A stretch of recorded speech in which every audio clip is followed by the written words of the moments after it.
Listen, just in the nick of time, let me tell you something, because we need to go into a team who are also fighting for the top 4, top 5, sneaking a win at the City ground. We've got AD in the building. Why AD push man into the corner, bruv? Flip sake. In our car, nah. You what? This guy, bro. AD, man, squeaky bum time, bruv, because you lot got pumped by Forest. Pause. But yeah, man, like it wasn't a great afternoon of football at all. And if you want to present an advert, if as in Oscar's case, right, if you want to bring in a friend from another country, from another world, from another walk of life, and you say, "Come and watch Premier League football," and that shower of garbage is what they feast their eyes on, I don't think they'll ever watch football again. Yeah, but we served. I mean, boy. You give me the 76th ranked tennis player in the world. That's the kind of serving we were doing, but because you know, like you want to use these buzzwords like, oh yeah, we were resolute, which in fairness we were. I think defensively we were really solid, or we showed tenacity, we showed a heart. It was a hard fought win. We got over the line at the end. It didn't feel like that, man. It was just a really, really, really bad game. I think we were devoid of ideas. Yeah. And credit to Forest, man, for first match class. I think they were off. And I tell you what, they smashed Fenerbahce on Thursday. Yeah. Yeah, they pumped them. You know, a great 3 points according to Mario Hutchinson. But yeah, if you were to tell me which team had, you know, sort of a full week of rest and which team sort of played a couple of days before, you would have said, you know, Forest were the team that well rested. They're raring to go. Again, as cliche as it sounds, you know, they're winning the second balls, and it was really, really tough to play against them. And I tell you what, if they can replicate that across the last 10 or so games of the season, they've got a really, really good chance of staying there because they've got some really, really, really good players. But for us, the drawing board, I'm afraid, man, it's just rancid. It's tepid. I feel we're too slow, we're too ponderous, bro. Man are moving like they've got 8 seconds on the ball. Man are putting their feet up, watching the game go by, and it's like, bro, like we need a little bit more tenacity. There's certain players. I don't know, sort of dogpile on players, but there's certain players that I'm getting to the point where, you know what, bun it. I can't stand watching, you know, unfortunately, I don't want to do it, but Cody Gakpo, that's my nutting. He's a one-trick pony, and the trick's not even working. You're gone. That's mad. I looked at your team on the weekend, and I just said they've got to sell. They've got to sell Cody Gakpo. They've got to sell Cody Wakpo. Cody Wakpo. They've got to sell. That's what he is. Him and Mohamed Salah have to go in the summer. Come on, man. Wait, you're telling me the best left winger in the league? Cody Gakpo? Here we go. I need. You know what? You know what's crazy? You see with Oscar, right? I left this guy alone because I said, you know what? I'm not going to pile on him every bad game he has. I'm going to show some respect because he's a good player. But he couldn't wait to get off your agenda. Go on, get off. What agenda do I have to get off? I have no agenda. You told me people were calling him the best left winger in the world. You said the streets. I said, which street? You see what Oscar does? Oscar completely. An incident or a situation will happen, right? Yeah. Oscar's a spin doctor. Oscar, you should work in PR as well, right? And if Nigel Farage has a problem, you're the guy to sweep it under the rug. No, so guys, we were all in the group chat when Adrian, unannounced, jumped in the group chat and said, the streets are saying Cody Gakpo is the best left winger in the league. He didn't have enough chest to put his name on the bullet. He didn't have enough chest. He said the streets are saying Cody Gakpo is the best left winger in the league. I said, which street? Which street is telling me this? Irif. Right. Am I allowed to refute that? Go for it. Go on. Right. Wasn't the main crux of me saying that? Did I not say, wow, what a sad state of affairs? The streets are genuinely saying Cody Gakpo is the best left wing in the league. And then we brought up a list of left wingers, and then we said Anthony Gordon, been out of sorts for about a year at that point. We said Eze is not really a left winger. And then I asked you guys, right. This is actually, if Cody Gakpo is the best, or debatably, or someone can, with plausibly with their chest say Cody Gakpo is the best left winger in the league, we are in a sad, sorry state of affairs. And I asked for decent left wingers. You're giving me man like Jack Grealish. Referee. What about Leandro Trossard? Does he ever No, there's a famine. We're in a famine of left wingers. That I would never disagree with. But there's been no point in time where I've looked to Cody Gakpo to end that drought or that famine. Anyway, I'm sorry. As you were, I just heard his name. I had to. Hey, hold on. Surely that's That should be yellow card. Yeah. I'm like, what? Didn't even get the ball. And he just blocked him in the face. So Buemo's chasing the ball down, 1-on-1, gets the keeper, defender. I don't know which defender it is that's gone off. And he's just, even the ball just barged him in the chest. I'm like, it's more chest. That's uncalled for. The elbow did come out a little bit still. Interesting. We have to wait and see what goes on there. I mean, but Everton are playing football, man. They're just here to fight. That's the honest answer right now. What is it? 60th minute now, Everton? Yeah, 60th minute. Yeah, and they're just here to fight. I'm on 56, mate. So, who? There's been a sub. Let's go on. Mateos, is it Cunha off? Ahmad off. Sesko will score. He's not been. To be honest, I wouldn't have made that sub. I would have taken Cunha off because Ahmad has been annoying on that right hand side. The only issue with Ahmad is just not making the passes is what's annoying me. Oh, the whole. There's no striker up front, man. Right now, there's a striker up front, so let's see. But who's gonna put the ball in the box? And then they've taken off the guy that will get it. That's what I say. I mean, look, I was looking at Liverpool thinking, hang on a minute, like they need to move Salah and move Gakpo on in the summer. They just have to. And when there's no verts, it looks like there's no teeth, there's no there's no bite. That's good to see, though. Yeah, it is good to see that verts is actually missing. When he's missing, it's actually noticeable piece. And you know what? Can I just say quickly? Sean Dyche is a frigging fraud, blood. Because what I saw him serve up at the City Ground was an absolute disgrace. Guys, this is the worst man in football now. He's the worst man in football. He's a disgrace. It's his best squad ever. It's the best squad he's ever had.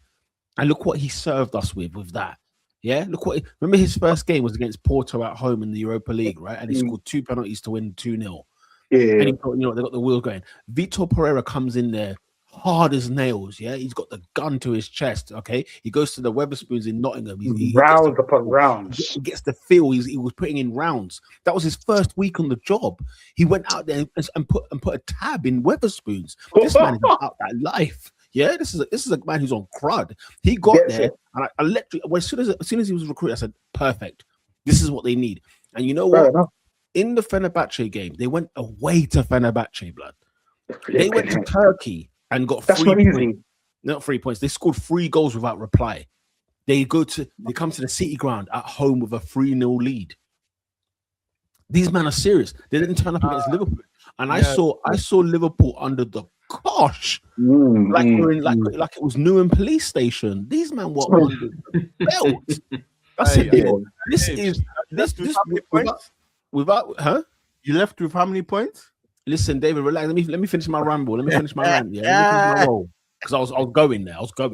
This guy squeezed Liverpool. I've never seen Liverpool look so fugazi. AD probably has, but what I saw before my eyes on a Sunday afternoon after service, I said, "This is unbelievable what I'm watching." Liverpool are getting turned over by Forest, who are 17th in the league or wherever they are in the league, right? And we know that's down to Postecoglou and Dyche. Let's have it right. This Forest side that you saw in the last 2 games is the real Nottingham Forest. This is the Forest I was expecting to see, because this was a team who was fighting for the Champions League last year, and they've added to it. They didn't lose players, did they? Who did Forest lose in the summer?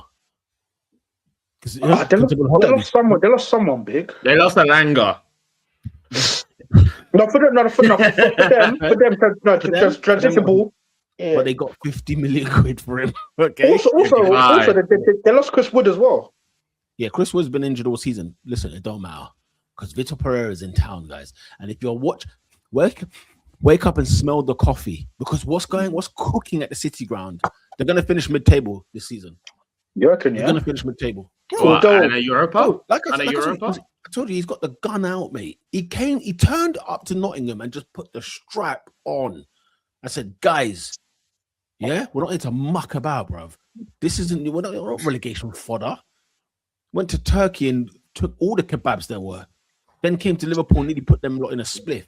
And you saw, and what was great was the 2 goals that McAllister scored, one being disallowed, right? Did you see the anger and frustration in him? Did you watch Vitor Pereira at both those goals being conceded? He's worse. He's as mad as Marinakis. I want to know how that meeting happened. I want to know how them two met in the same room. I think they both drew for a gun and realized, oh, raw, we're the same. That's the mediator. Yeah. Yeah. You know what I'm saying? So I know your game. I know your game. It's familiar. I was like, yo, the fact that he was livid at these goals being conceded and the defending, that's one thing he's going to shore up at that Forest side.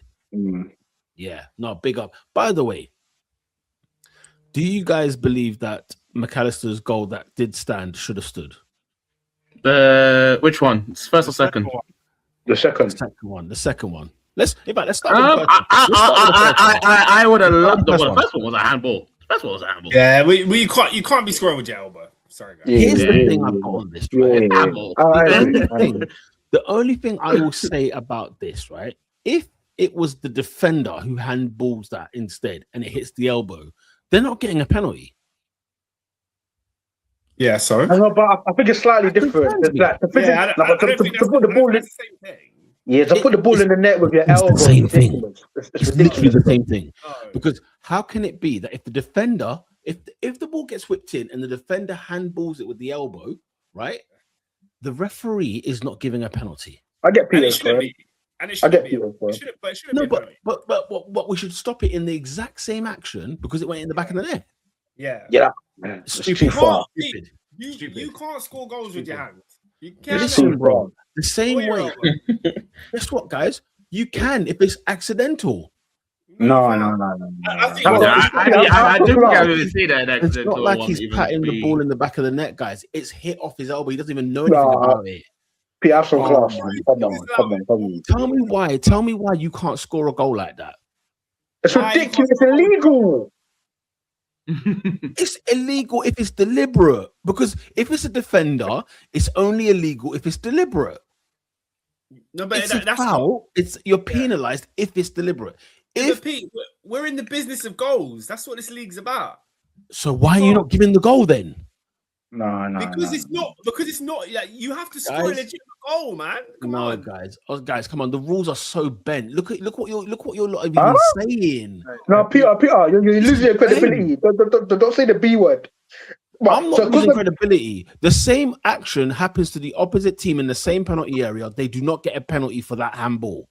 If your argument is it should be a penalty, that's different. But to argue that the goal should be a goal. It should be a goal. No. That's too far, bro. Even for me, he doesn't see the ball. It's not like he makes an action with his hand to tap it. But Pete, what you're hit to his elbow and the ball goes in the back of the net. What you're saying it like? Come on. If his elbow's out of the way and it hits his rib cage and goes in the back of the net, it's the exact same thing. Yeah, but it didn't hit his illegal part of the play. It's only illegal if it's deliberate, man. In proven in the fact that if it was a defender, the referee's not giving a foul. The fact that he's not even looking and the ball bounces off his elbow, we can't give it because it's been gone in with the hand. What does that mean? Guys, the rules are stupid, man. They're stupid. I think you're just you're making yourself angry for no reason. I'm literally keeping the same rule for both sides. Yeah, I'm not. No, but it's not me being angry, Oscar. I'm keeping the rule for both sides the same. Yeah, but no, because you think disallowing the goal is equivalent to a penalty when. I'm saying the fact that you don't give the penalty in the same vein, you don't penalize the player either way. You don't penalize the player because the ball hits his hand without any notice. And in the pass the ball. Oh my gosh! Did he pass the ball? No. Yeah, Just need to pass the ball. Cunha's selfish, bruv. I Yeah. No, he's he is. greedy, bruv. Well, I'm well, looking at it now. The question Through is, ball. Ah, you're an idiot, bruv. Pass He's the an question is idiot, bruv. his moral integrity. No, bro. You know them ones there, It's yeah? not even 1-on-1. It's not even 1-on-1. Give the ball to him, and then you make another run, and he puts you in. The guy's trying to do solo thing. The guy, nah, man, I don't like him, bruv. Right, you're gonna solo Dola team. How about this? What about the second goal that was given to Liverpool? That where Van Dijk was clearly offside. But here's the thing, though. Isn't thing you're not behind, like, because Van Dijk is like The semi-automated thing was a lie, guys. I'm not letting VAR tell me that white is black and black is white. apparently the dude was behind Van Dijk. No, he wasn't. He wasn't. So the guy is. So Van Dijk's offside. No, as in he's not ahead of him. He's physically behind him. When the ball was kicked in every replay, before we got to semi-automated, in every replay, Van Dijk is offside. Some way, somehow, semi-automated wanted to tell me, and by the way, they didn't want to show me when the person that sends the ball into the box. They didn't want to show me that angle. Yeah. That's a good point. That's a good point. Guys, what kind of bollocks is this? What are we seeing? At least show me the 360. At least so I can. Yeah. To do that. I'm furious. In the last moments of the game, I think that's crazy. I think that was clearly offside. There was no way that a referee was going to disallow 2 goals for Liverpool in a football match. It wasn't going to happen. This was unbelievable. He's offside. Clearly offside. Every time we saw a replay of the whole pitch when the ball's been kicked, I can't remember who kicked the ball into the penalty area, but every time the ball was kicked into the box, Van Dijk is offside. I can't deal. You know what? Whatever, man. The rules are stupid and bent. If you lot are trying to tell me that they're not stupid or bent, I don't know what to say, mate. Don't know what to friggin' say. It's friggin' farce. Anything else on Liverpool Forest before we move on? Oscar. I thank you for Rio and Gamora, man. That kid he's direct, man. Thank you. worth every penny. Right. No, honestly, like I'm really excited for him, man. Yeah, no, he looks good. We're liking what we're seeing.